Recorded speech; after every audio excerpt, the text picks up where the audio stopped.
Shalom Aleichem. Today's Yom Hamishi b'Shabbat, Taif b'Siwan Tavshin Peh, corresponding to the 5th of June 2025, according to the Gregorian calendar of the Ta'im. Ta'im with Ta'im. We are at the end of Perek Revi'i of Hilchot Teshuvah. Umehan Hamishad Devarim, says Rambam. There are another 5 things on top of the ones that he mentioned in the previous halakha.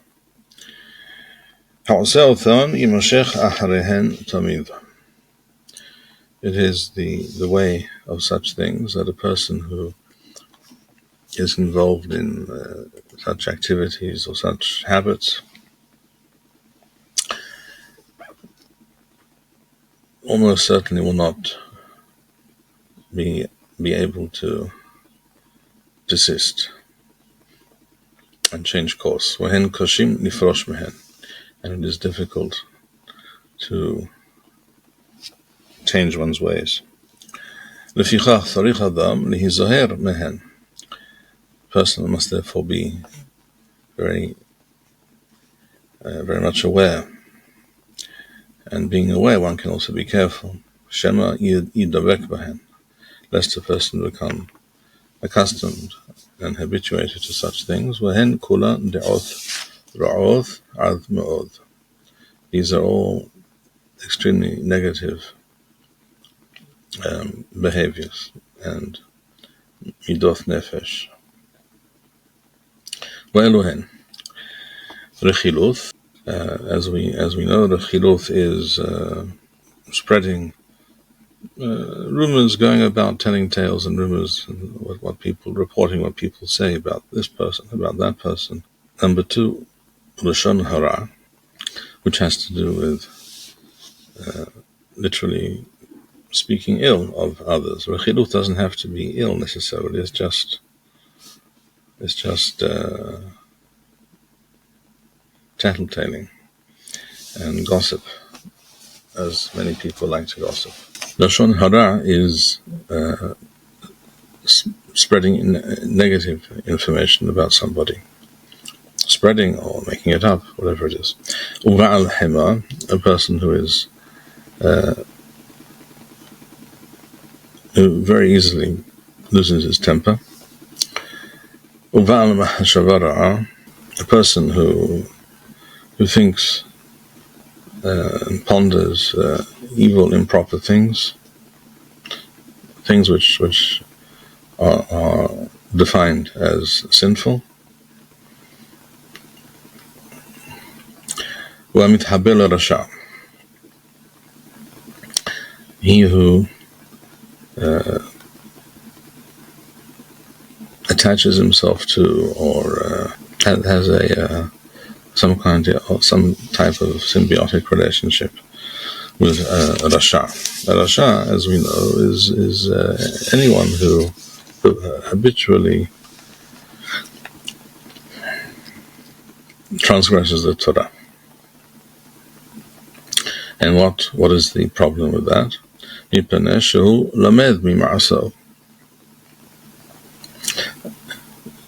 is the way of people, as Rambam wrote in Hilchot. It is the way of people to learn from the other people in their surroundings, in their community, in the people with whom they interact. And these behaviors, these modes of behavior, modes of speech, etc. Many people, for example, pick up the habit of swearing, using foul language, etc., because everybody else around them does so. And it just becomes normal, as it were, standard and accepted speech, which of course is entirely untrue. Nothing can make such speech acceptable. But it is the way of people to be influenced and to pick up such things. And that is another reason not to have anything to do with Rishaim. He who spends his time with or befriends, literally, a Kasil is a foolish person lacking wisdom in all respects. Such a person, Yero'a, he himself will become evil. He will be spoiled by being in contact with such people. Not completely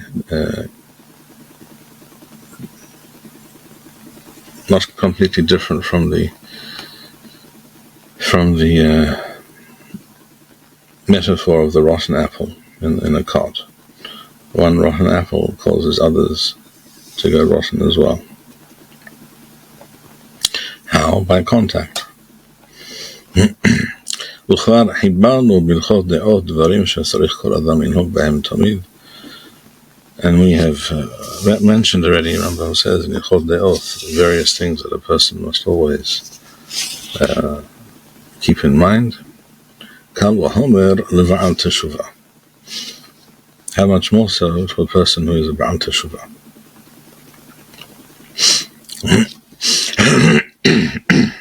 Rabbi.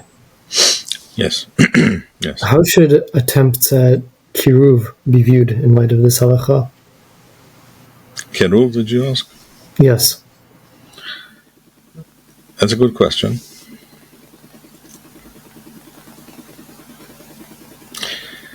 And basically the answer is that it is a positive and important thing to do, but not at the expense of one's family, for example. So it is unwise and incorrect to invite problematic people to one's home, etc., etc. Especially if you have children at home, it may influence them in some way. How can you therefore make contact with such people in a specially prepared and planned environment?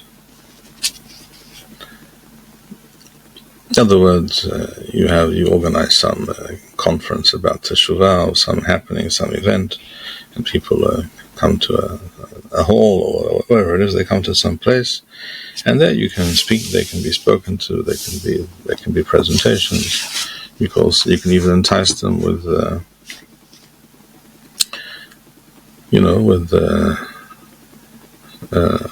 well, not circus, but bread. In other words,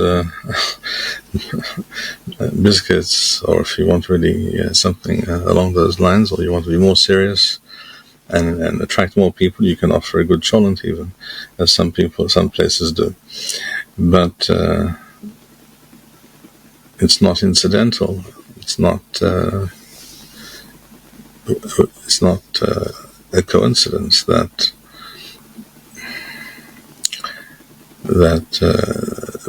rabbis in the classic Hasidic setting have there is also some food on offer.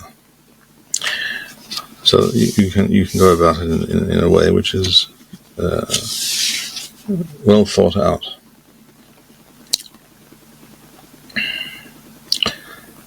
And circumspect.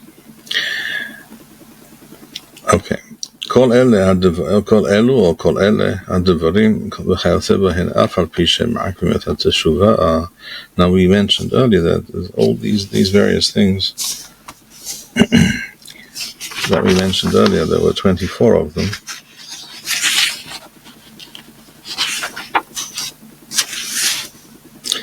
Rambam mentioned at the beginning of the Perek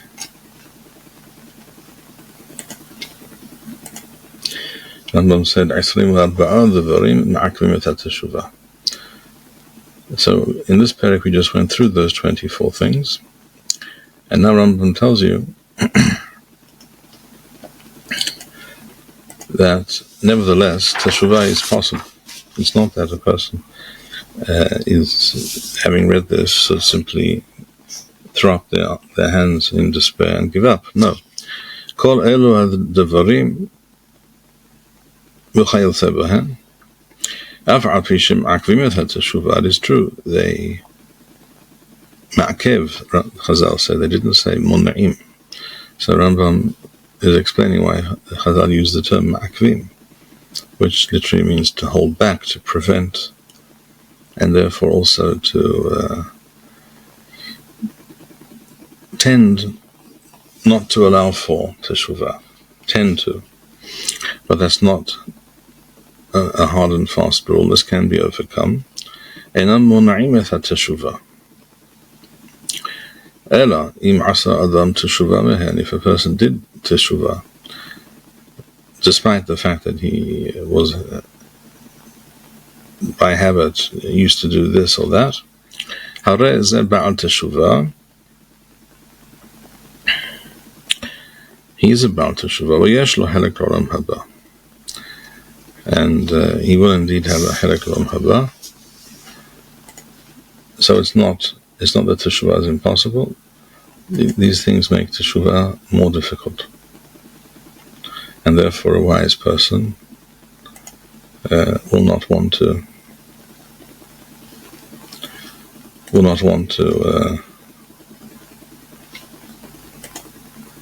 make his own life more difficult, obviously.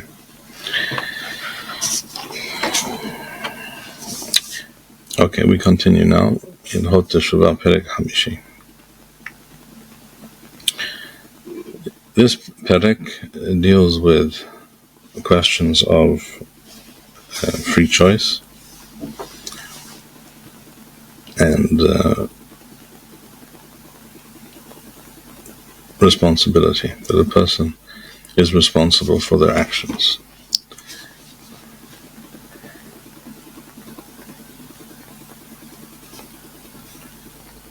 So Rambam says in Halacha Aleph, Reshut kol adam nethuna lo. A person has the ability to choose his path in life. Im rasa lehatov athmo ledarach tova v'liyot sadiq hareshut biyado. If a person wishes to set himself on the correct and proper path in life and be a righteous person, hareshut biyado.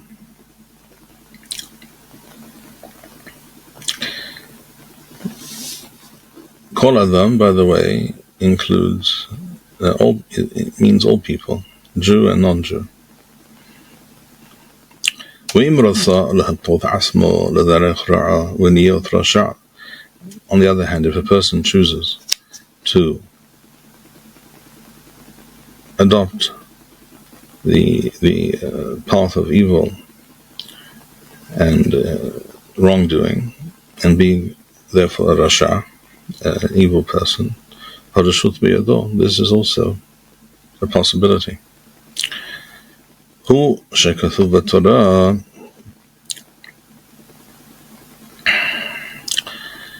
this refers to Adam Harishon and Gan Eden. It says in the Torah, Bereshith, Perek Gimel, Hen ha'Adam haya ka'ahad mimenu lada'ath tov wa ra'. So the Pasuk explicitly says, human beings are unique amongst living creatures, creations of Hashem, that they can distinguish L'da'ath tov wa ra'. Kolomar, and what does this mean? Says Rambam, Hen min zeh shel Adam haya ehad ba'olam. He is unique, he is alone in this regard. Ve'en lo min sheni domeh lo b'zeh ha'inyan. There is no other creature on earth that is aware of or capable of perceiving such a thing. Sheyehu ma'athmo b'da'ato u'machshavto yodeh ha'tov v'hara. No other creature is able to conceive of good or evil. All other creatures live according to what is encoded, as it were, into them by their DNA and by their natural instincts, which are all encoded in their DNA, and there is nothing else. There is no other parallel system at work. Human beings, of course, also have DNA, and human beings also are created with instincts, etc. But we also have da'ath, as it says, the pasuk la da'ath tov wara, and therefore we can ask ourselves the question: is this proper or improper? Is this right or is it not right? With regards to most things, people know in their hearts that something is right or something is not right. It is true, this sense, this natural, instinctual perception of right and wrong can be dulled by habit and by being in a place, in a time, in a society, a community, where there are ongoing and active attempts to bamboozle people, to re-educate people.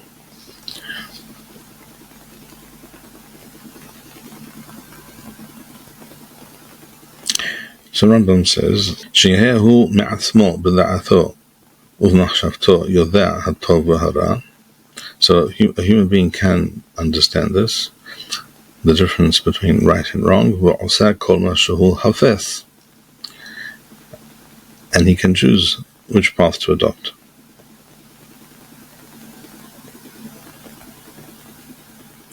V'en lo mi sheyakev al yodo mila'asot hatov o hara. And no one can force another person, to do that which is wrong if they do not choose actively to do it. A person can be enticed, a person can be cajoled, but the decision in the final analysis is in their hands. And seeing that this is the case, and therefore there is a tremendous danger, as the pasuk there goes on to say, פן ישלח ידו ולקח גם מעץ החיים ואכל וחי לעולם.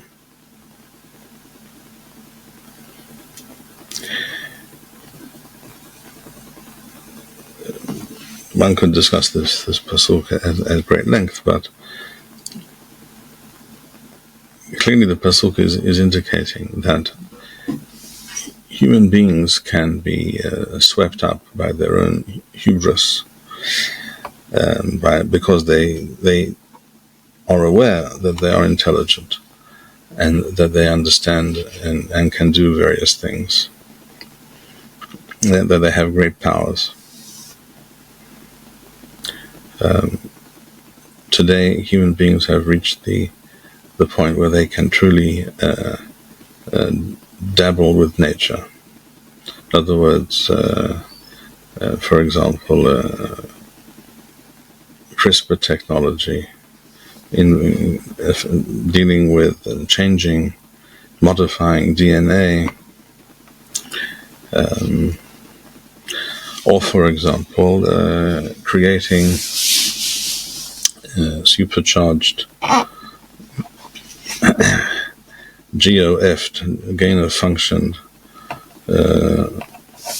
bioweapon bugs in Wuhan or in the University of North Carolina, for example, funded by various well-intentioned actors like the CIA or the People's Liberation Army, all facilitated by righteous do-gooders like Anthony Fauci, for example. Human beings are capable of today of doing so much evil, just as human beings are capable today, because of advances in science and technology and what have you. Human beings are capable today of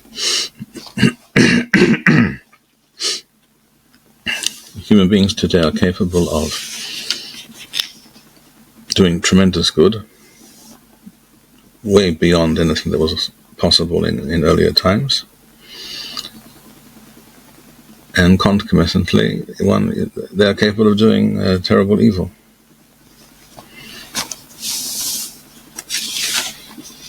As we see and as we know. And as we become more advanced and more technologically capable in various areas, both the good and the evil can be multiplied many-fold.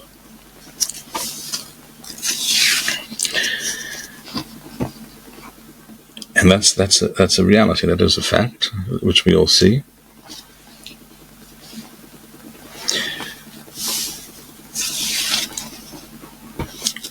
And that is really the greatest challenge facing humankind in general.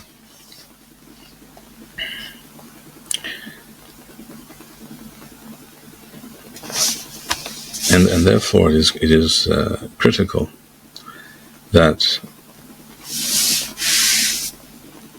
the evil and the evildoers and their evil be suppressed in the world by all means, as is required, and that those who do good and wish to improve the world and society and do the right thing be empowered. That should be the aim of political science, for example. Rabbi? Yes. And I assume one could add it's important for Jews, good Jews, to learn the ins and outs of late-breaking technologies and artificial intelligence to also move that forward make use of it for positive purposes against the evildoers as well. Absolutely, no question. Clearly, if your enemy is armed to the teeth with ballistic missiles and armor-penetrating weapons, then you cannot fight them with bows and arrows. And if you were to attempt to do so, you would obviously lose, and you would simply be exponentially increasing the power of the evil, of the Rashaim in the world. Well, that's the problem we have, that our enemies are using certain type of weapons and can eventually use another type of weapons, and we're not willing to use the weapons that we do have. That is precisely why we require a very different type and class of leadership. The people who understand that evil is to be eradicated.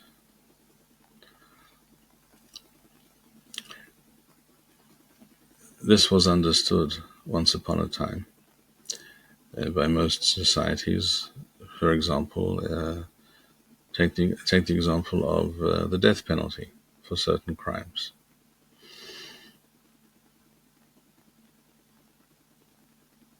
People imagined, certain people, very foolish people lacking wisdom, understanding, imagined that they will be doing something good in the world by doing away with the death penalty or making excuses for criminals and explaining that it has to do with their background, their upbringing, the opportunities they did or did not have. And all this would be a great service to humanity. The fact is, as we see, the opposite is the case. The Torah, therefore, does believe in the death penalty for certain crimes and certain types of sin. And the Torah does not make excuses for people, and that's exactly what we read in this halakha just now. Reshut kol adam nethuna lo. If a person wants to do good and adopt the correct path and approach, he can do so. And if he chooses to adopt a different path, he can do that as well. Rabbi. Yes. What's also what's interesting in that regard, I had thought to make a comment on this before, was that as time goes on, it seems that the power, the establishment, for lack of a better word, is looking a lot of criminals as having all types of so-called disorders, and sometimes it almost seems like using this type of logic, you could almost empty the prisons by claiming that 80% of the prisoners have some type of disorder which prevented him from making a serious decision about what he was going to do. And this whole concept seems to be militating against the whole spirit of what you've been reading, that people do have free choice, even if they have these so-called many of these so-called disorders. I'm not saying there isn't such thing as somebody who's completely insane and unable to understand what he's doing, but unfortunately, it seems that this disorder concept is being overextended. Without doubt. Again, and why is it being overused? It's actually being flogged to death because certain people, certain schools of thought and ideologies, they wish to, or that's what they tell themselves, they wish to do good, or they wish to be nice. They do not wish to be harsh. They do not wish to be cruel. Now, not wishing to be cruel where it is not called for is very correct and commendable. But avoiding doing harm to punishing the evil is itself a crime, because as Chazal say famously, Kol hamerachem al ha'achzarim, he who is merciful towards the cruel, the evildoers, sofo mitachzer al rahmanim. This will inexorably lead to a situation in which you're actually being cruel and doing evil to the merciful, to the good people.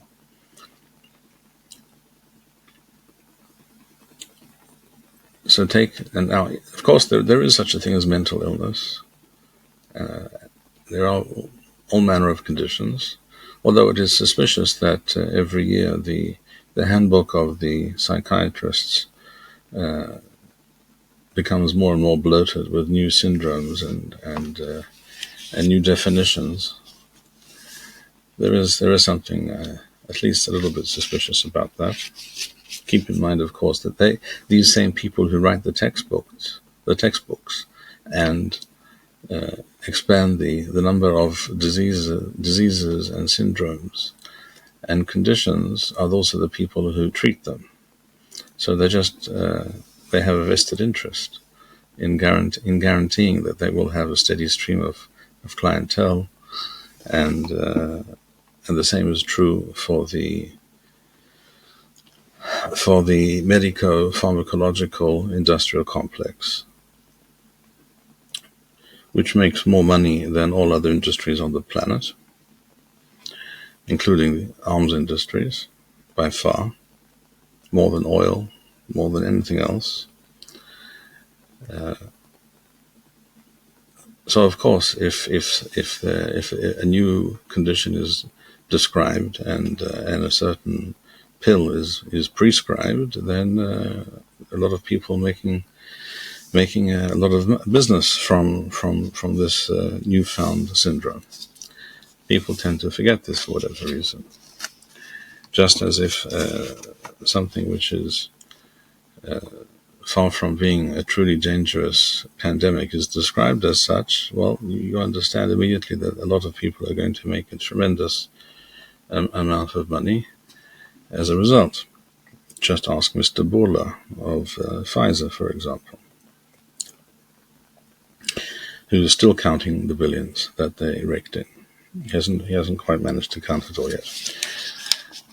And they haven't given up either, by the way. There are many places in the world where they still push those the gene therapy injectable transfection platforms described as vaccines, despite the fact that there is no danger or no need for them, but they continue to do so. For obvious reasons. So you always have to be suspicious of such organizations, such people. You should never be naive about the possibility that a person has chosen the path of corruption. It goes without saying that bureaucracies will always opt first and foremost for that which is good for the bureaucracy.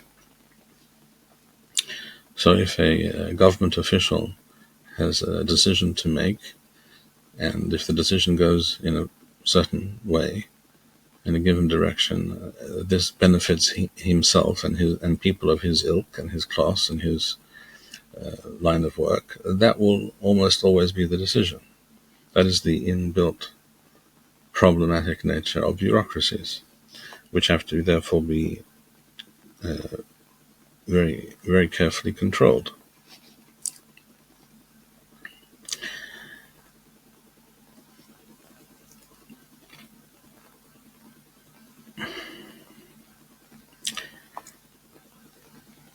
Rambam continues in Halakha Be'ef'al Ya'avod b'machshavtecha davar zeh she'omrim tipshei ha'umoth v'rov golmei b'nei Yisrael.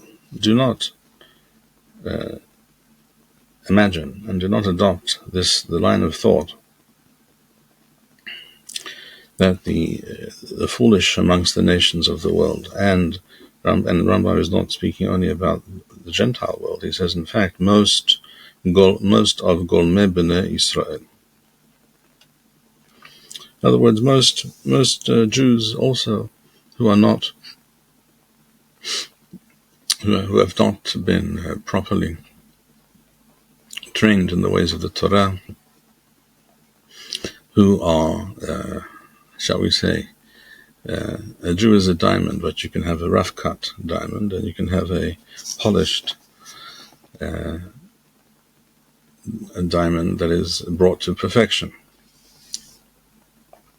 So a golem, by the word golem, literally means something which is something which is in its raw, natural, unrefined state. So Rov Golmei B'nai Israel means a majority of Jews also, even if they keep Shabbat and they go to shul or whatever it might be, but they're actually very far from being where a Jew should be if they take the Torah seriously and allow themselves to be transformed by the Torah.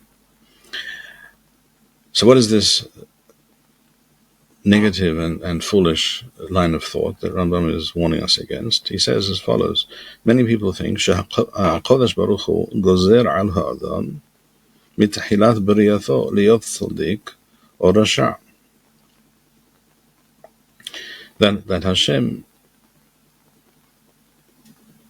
declares, as it were, decides ahead of time that a person will be righteous or a rasha, or an evildoer. And Rambam says, En hadavar ken, ela kol adam u adam ra'ui liyot tzaddik k'Moshe Rabbeinu, or rasha k'Yerovam. Every person has this choice and has to make that choice. And eventually a person does, one way or another, make the choice. Every person can be righteous like Moshe Rabbeinu, or evil like Yerovam ben Nevat. Or Hacham or Sachar can be wise or foolish or Rahman, or Akhzari, or merciful, or cruel, or Kilai, or Shoah. Kilai is stingy, niggardly, and a Shoah is a person who is generous. V'chen sh'ar kol hadeot, and the same is true for all other midot, what we call midot. Rambam refers to as deot, as we've said before.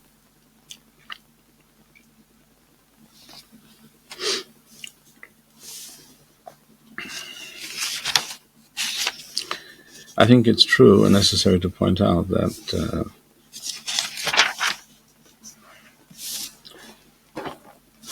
Rambam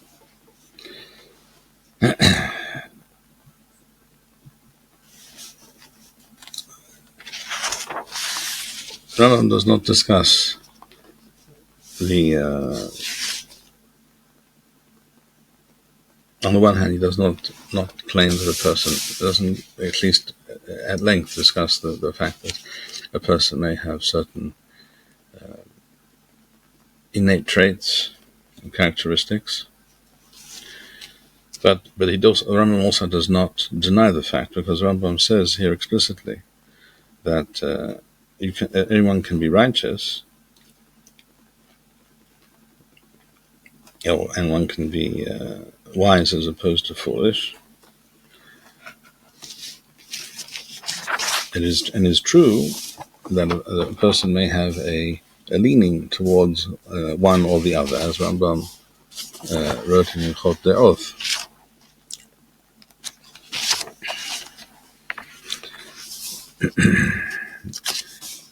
Let us quote from Rambam Hilchot De'oth Perek Aleph. Give me a moment.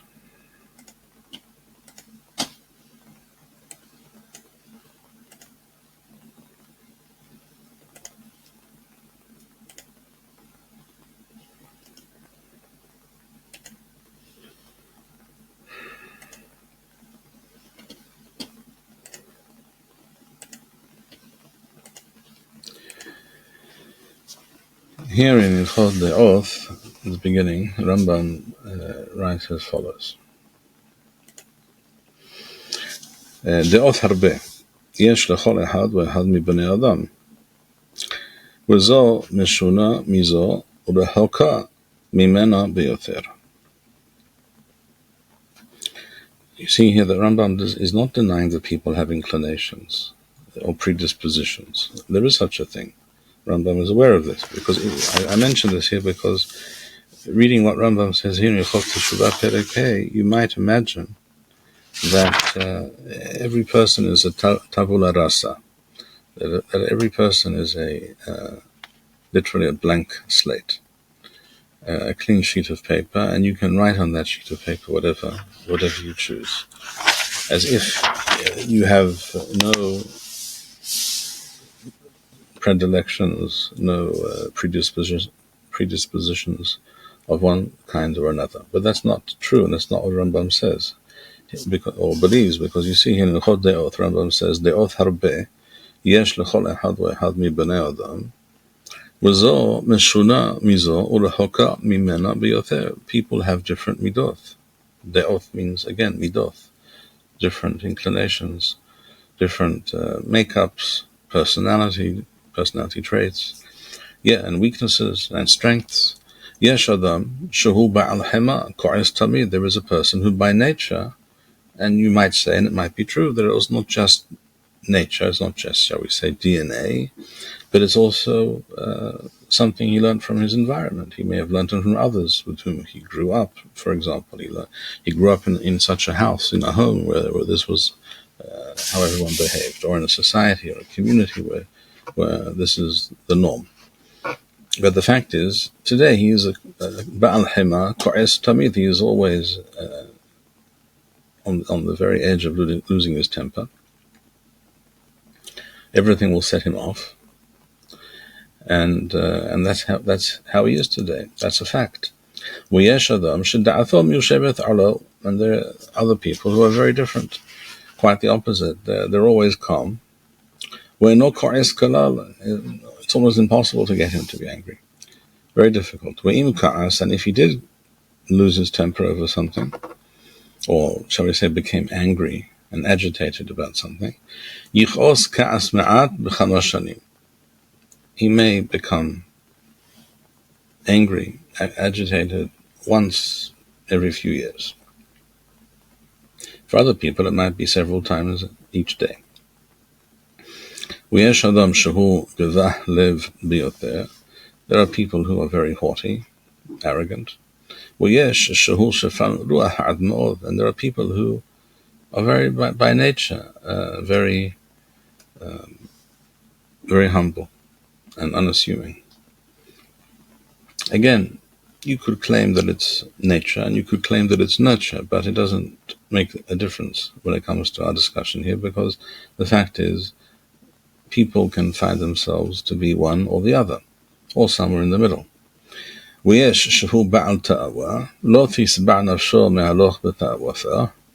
are those who are very much drawn to physical pleasures. And there are those who are much more ascetic.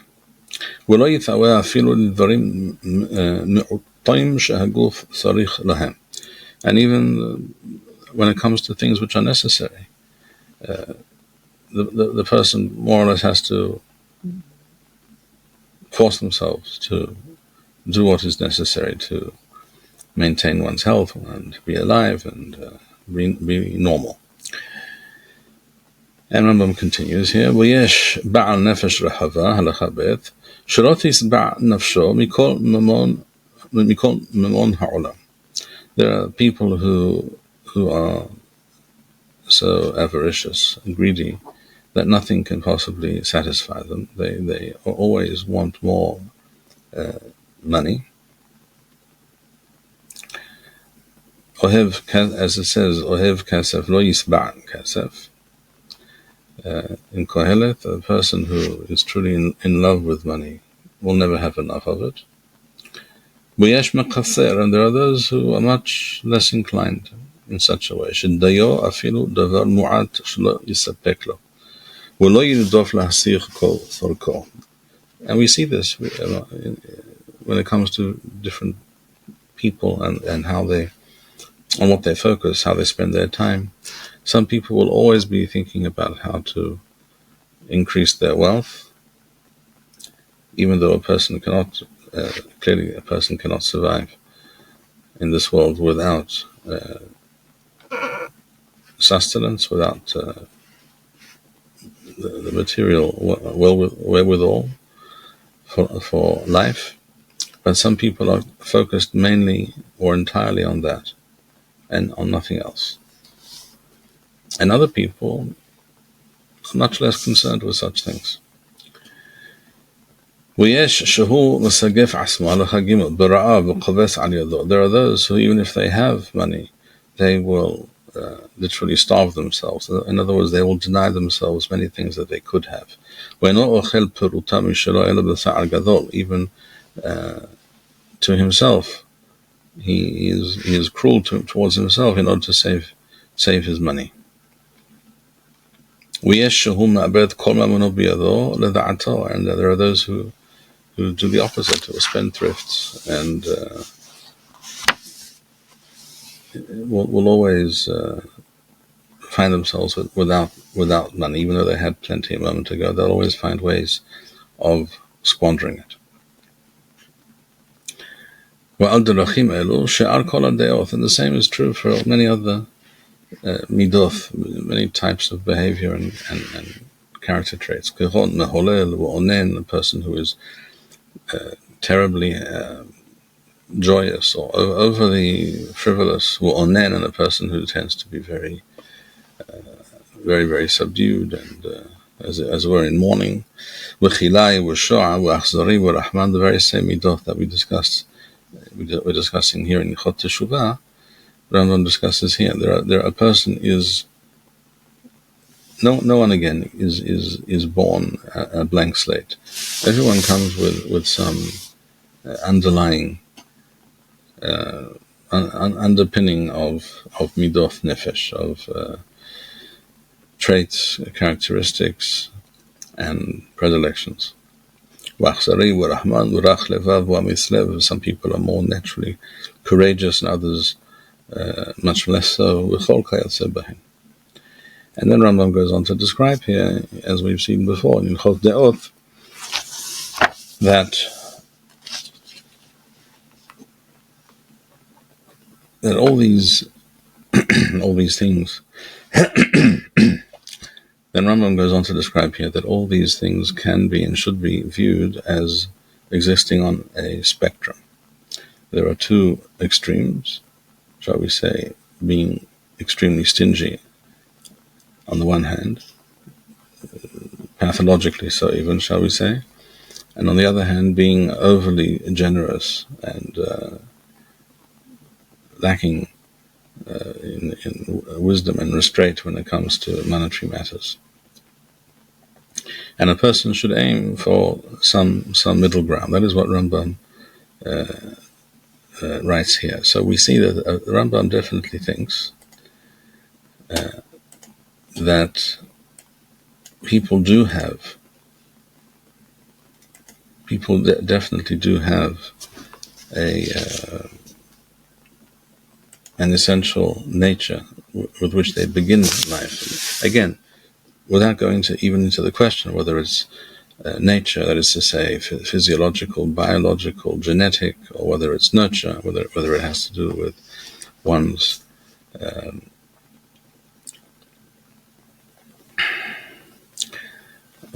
upbringing and what one is habituated to see and consider as normal.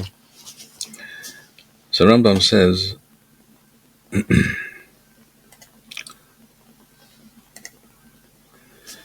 now I return to Hilchot Teshuvah Perek Hey, Halacha Gimel. Rambam says, "Wa'en lo misha yichbehu v'lo gozer alo." There is no one there who forces him to do anything. V'lo misha moshecho lehad mishneh haderachim. Technically, that's not always true, by the way. In other words, it can be that pressure is applied to people or influence is brought to bear for various reasons, designed to direct a person towards this or that kind of behavior. In fact, a lot of what goes on in the world today is precisely based on that. And that's exactly why I said before, we must, particularly in the present day, we must be particularly aware and be fully aware and informed of how governments and various institutions and establishments function, and how everything that you hear, every piece of news, every news outlet, every item in the news, every advertisement, every piece of information that comes your way, you always have to ask yourself, first of all, who is behind this information and what is it that they're trying to achieve by bringing this to my attention. And if you do that, and that becomes a habit, and you also are aware of the evil nature of human beings, that is to say, if the Torah is not applied, then human beings have a negative dark side to them.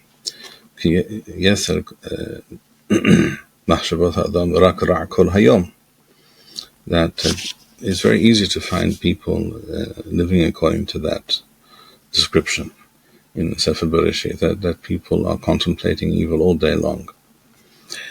And we see this is true. So you have to be very circumspect and very aware, and you must not be gullible and easily influenced,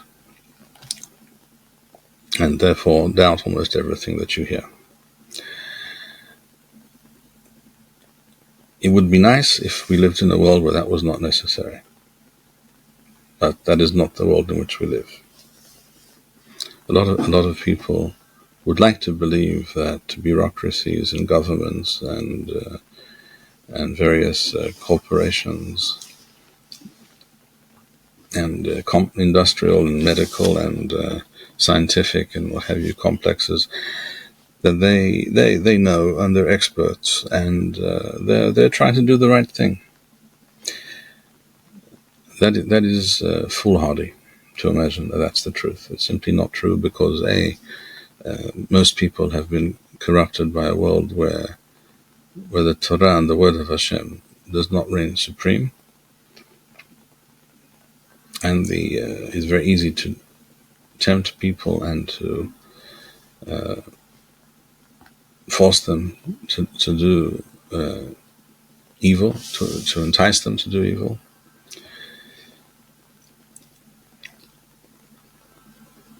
And human beings are frail unless they are inoculated with the Torah, different kind of inoculation.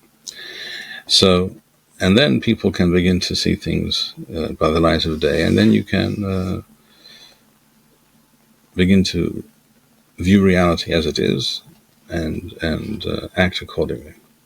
So Rambam says here again in Halacha Gimel or Halacha Bet and other editions, there is no one who's forcing a person to do this or that. Rambam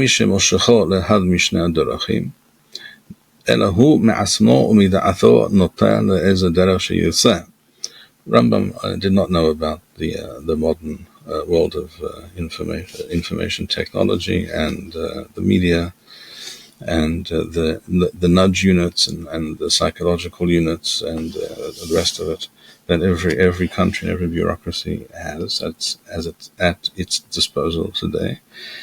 So it was easy to write what Rambam writes here 850 years ago. Today, I would say it's simply not true. There are many forces out there and actors who are trying to force your hand. So it's actually very difficult, much more difficult today than it used to be. And that is also something we need to keep in mind. So a person has the ability to choose his path. And that remains true, but it is, as I say, more difficult today. The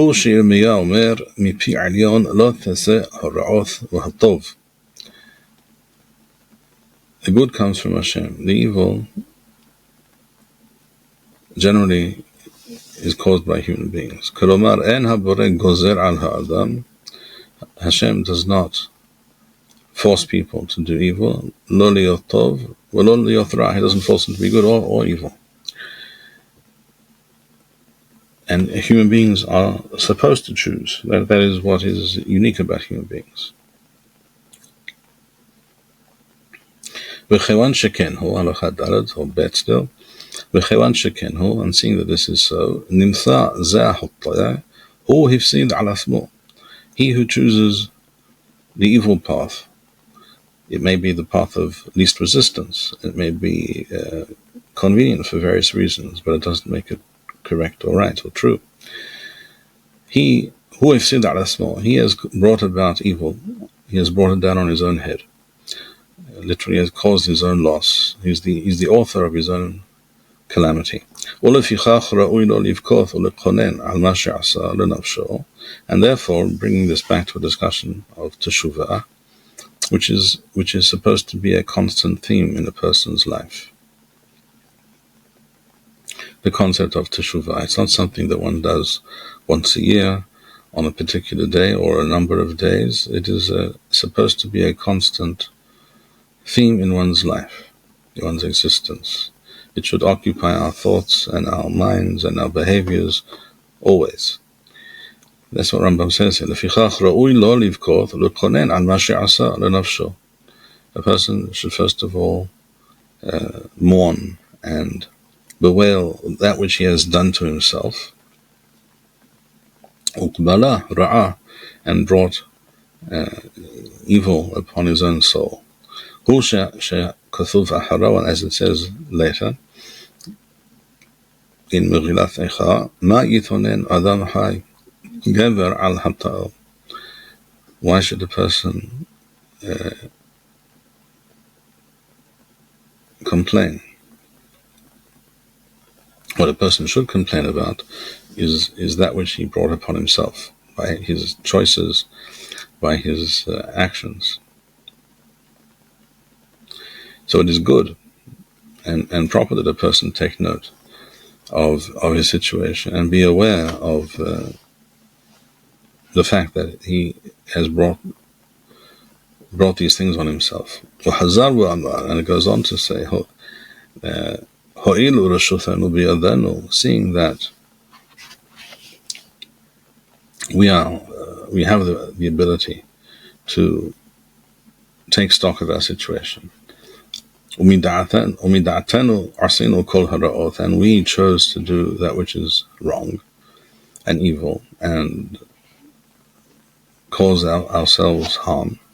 And therefore it is proper that we do Teshuvah, that we be aware of this and consider these things. And to relinquish the evil that we habitually do, or that we make excuses for, or that we have become used to.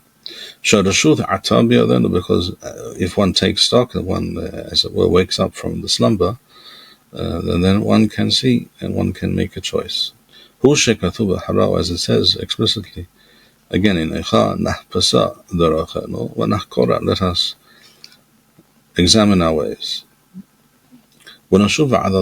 and return and direct ourselves towards Hashem.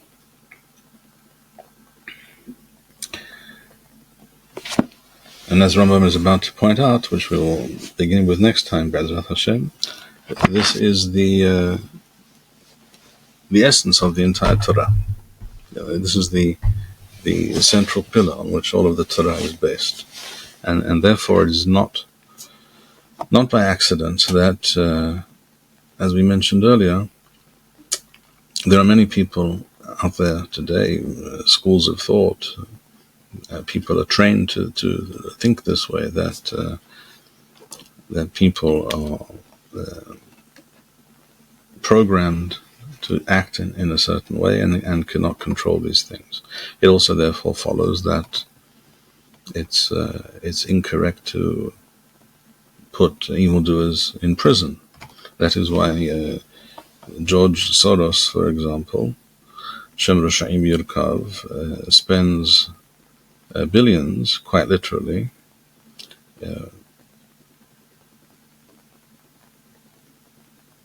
in order to guarantee that the kind of people who think this way become prosecutors and attorney generals and the like, who then give out in judges, who will then give out very light sentences, if at all, and allow evildoers back onto the street, as we all know. And the end result of this is, of course, that innocent people are harmed, sometimes grievously, sometimes killed. There's not one or two such cases. These cases are legion. So this Rahmanuth, with regards to evildoers, is one of the most pernicious things that people in such positions can do, and such people are themselves criminals. And making excuses for evil is guaranteed to create more mayhem and tragedy in the world. So as we said before, evil needs to be dealt with directly. It has to be, you have to look it in the eye, and we have to deal with it. We do not have the right, we do not have the luxury of allowing the evil to flourish. We shall stop here for today. Ayu beruchim. Shalom u'nisachon al kol oyevenu, all evildoers of all sorts, mibayit or michus, foreign and domestic. Hizku yames levavchem kol ha'miahavim, Adonai. David Melech Yisrael Hai V'Kayam. Shalom, shalom.